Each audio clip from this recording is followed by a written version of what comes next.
Hi friends, আমার চ্যানেলে তোমাদেরকে স্বাগত জানিয়ে আজকে একটি অনলাইনের আনস্টিচ পিস কাটিং করে দেখাবো। পিসটা অনেক বেশি লম্বা, আর সেটাই কোথা থেকে কাটবো সেটাই দেখাচ্ছি। নিচের দিক থেকে কাটলে এর ডিজাইনগুলো চলে যাবে, আর উপর দিক থেকে কাটলে এই গলার ডিজাইনগুলো চলে যাবে।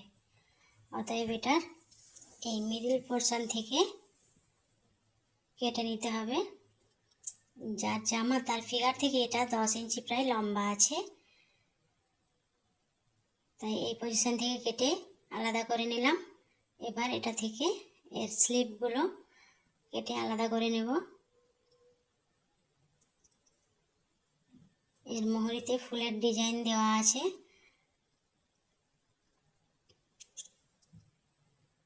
এটাকে ফোল্ড করে নিচ্ছি। স্লিভের যে কাপড়টা দেওয়া আছে এই কাপড়টাকে ওরা 15 ইঞ্চি হাতাটা নেবে, আরও 2 ইঞ্চি বেশি রেখে মার্কিং করে নিলাম।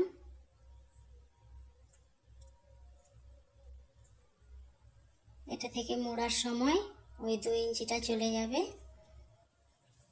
আর 15 ইঞ্চি থাকবে। এটা 4 ফোল্ড করে নিয়েছি কাপড়টা। এদিক থেকে জোড়া দিক রেখে 3 ইঞ্চি রেখে স্লিপটা কাটিং করে নিলাম। এবার উপরের যে ফিগারটা আছে এটা 4 ফোল্ড করে নিলাম। 4 ভাঁজে ভাঁজ করার পর বগল সাইডটা কাটিং করে নিলাম। গলার দিকটা, গলার যা ডিজাইনটা আছে এটা সেলাইয়ের সময় কাটিং করব। বডি যা আছে তার থেকে আরও 2 ইঞ্চি বেশি করে দাগ দিয়ে নিচ্ছি। সেলাইয়ের পর আরও এটা রয়ে যাবে যে কাপড়টা, সেটা পরেও খুলে বাড়াতে পারবে ওরা।